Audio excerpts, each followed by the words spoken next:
Bienvenue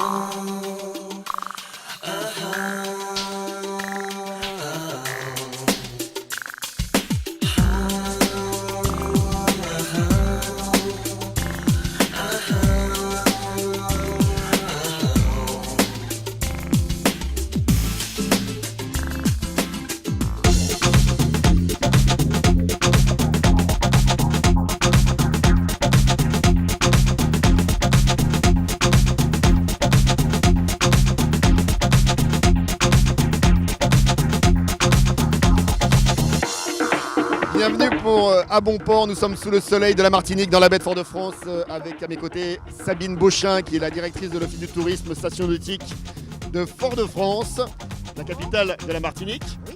Et vous êtes ici pour nous parler donc de nautisme forcément et de nous dire que en gros, si on veut faire du bateau et des sports nautiques, il faut venir à Fort-de-France. Il faut venir à Fort-de-France, il faut venir dans cette ville-là, fleur de mer, où on a à la fois une baie qui fait partie du patrimoine de la Martinique et puis d'avoir toutes les commodités à portée de main. Ça veut dire qu'on sort de l'avion et tout de suite on peut aller sur une plage, louer une planche à voile, un catamaran. On peut sortir de l'avion et puis aller à 15 minutes de l'aéroport, se rapprocher de l'Office de tourisme de Fort-de-France Station Nautique et profiter du plan d'eau de Fort-de-France au pied du Fort Saint-Louis pour à la fois faire du kayak, de la planche à voile et puis on espère au fil du temps développer d'autres activités qui vont permettre à la fois de faire par exemple du paddle ou de la location de catamaran. Ça veut dire que les conditions météo sont des conditions idéales? Les conditions, on va dire, oui, à longueur d'année idéales. C'est vrai qu'il y a une partie, là on est en janvier, on profite des alizés, du bon vent. Et on va dire que oui, 365 jours sur 365, on peut assurer à ceux qui ont le pied marin et pour qui veulent s'initier, avoir des conditions de mer ou des conditions de pluie, de profiter de Fort-de-France et de son plan d'eau. Alors c'est quoi en gros une station nautique pour ceux qui ne connaissent pas? Alors une station nautique, c'est un label que reçoit une ville qui est dans une démarche à la fois d'accompagnement des acteurs nautiques, qu'ils soient associatifs ou commerciaux, et pour se mettre dans une dynamique pour justement offrir à la fois à la clientèle de passage, aux touristes, aux vacanciers, aux résidents, d'offrir une plateforme qui leur permet en un lieu de profiter de tout ce qu'on peut faire en mer, de s'initier à la pratique et en même temps, pour ceux qui sont passionnés et qui veulent choisir leur lieu de vacances en fonction de leur activité, qui sont à Fréjus, à Leucate ou je ne sais, et qui veulent en venant en Martinique continuer de faire leur activité, alors, quand ils viennent, ils choisissent une station nautique, ils savent que bon, voilà, là, ils pourront se donner à cœur joie dans un autre lieu, pratiquer leur sport favori ou le découvrir. Alors plus globalement, on peut juste dire deux mots sur la Martinique, les Martiniquais et la mer. Il y a peut-être une époque où, comme dans d'autres îles des Antilles, les habitants avaient le dos tourné par rapport à la mer et là on se réapproprie la mer. Oui, les Iléens et en particulier ceux qui ont, les îles qui ont connu l'esclavage ont eu un rapport difficile à la mer, mais je crois que on est en train de le dépasser. La génération plus d'aujourd'hui s'intéresse à la mer à la fois par rapport au sport de voile, la voile traditionnelle, moderne ou classique, par rapport au motonautisme également, tous ces sports-là, la natation aussi qui se pratique et qui fait que bon, on oublie qu'elle a été liée effectivement à des conditions de vie difficiles où c'était un peu la pénitence la mer et là ça devient plutôt un espace de loisirs, de sport. On a connu des champions qui se sont illustrés déjà, les de Chavigny, etc., en planche à voile, en natation. Donc je crois que c'est une autre époque et que de plus en plus, avec des événements comme cela, on se rend compte que bon, voilà, il faut avoir du respect pour la mer, elle en impose, mais que ça peut être aussi une belle aire de jeu, un bel endroit à photographier, un bel endroit à vivre. On va juste terminer par l'événement peut-être le plus populaire qui est le Tour des Yolles, qui fait notamment, j'imagine, escale à Fort-de-France. Donc quand on accueille le Tour des Yolles à Fort-de-France, comment ça se passe?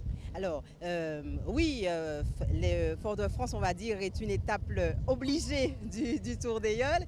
Et là, c'est vraiment, on attend à peu près 80 000 personnes qui viennent supporter leur yole. C'est vraiment un spectacle voilà, d'une ferveur populaire à nul autre pareil.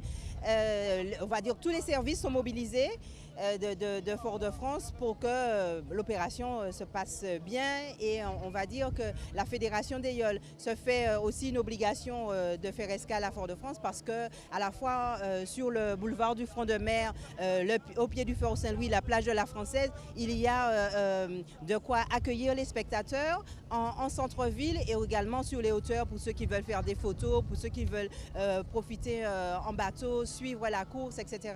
C'est un bel endroit pour vivre le Tour d'Ailleul. Merci beaucoup Sabine, merci. Bravo, et on se retrouve tout de suite pour une autre rencontre pour À Bon Port. Merci Sabine.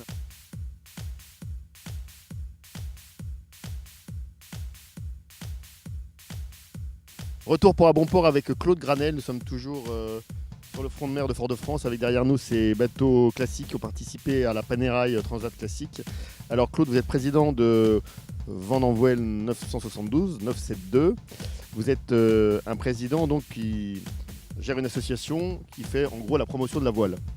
Exactement, donc nous on a plusieurs activités, des activités relativement générales de type associatif, et puis derrière on organise des projets comme le Tour de Martinique, ou alors on porte des projets comme par exemple la Transquadra ou la première Transat Bénodet Martinique qui est arrivée il y a 4 ans. Alors qu'est-ce qu'il faut faire ici en Martinique pour promouvoir le sport voile? Est-ce que c'est compliqué ou est-ce que c'est très facile? Non, il faut beaucoup d'énergie, mais ça je pense que c'est à peu près général, c'est à peu près comme partout pareil. Il faut essayer de fédérer un peu tout le monde, parce qu'on est quand même plusieurs dans cette activité, donc travailler ensemble c'est extrêmement important pour essayer de coordonner nos actions. Et puis l'union fait la force, donc c'est un peu notre leitmotiv, quoi.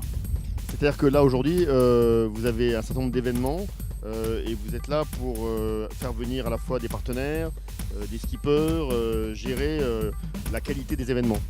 Exactement, parce que mieux on s'associe ensemble, plus effectivement on peut attirer, notre objectif c'est d'avoir aussi du bon niveau international, donc attirer des skippers de renom d'une part. D'autre part, en fédérant les événements, par exemple autour d'un label comme les Martinique Sailing Days, c'est augmenter l'exposition médiatique des partenaires, donc forcément ils ont envie de s'associer encore davantage que s'ils étaient sur un seul événement.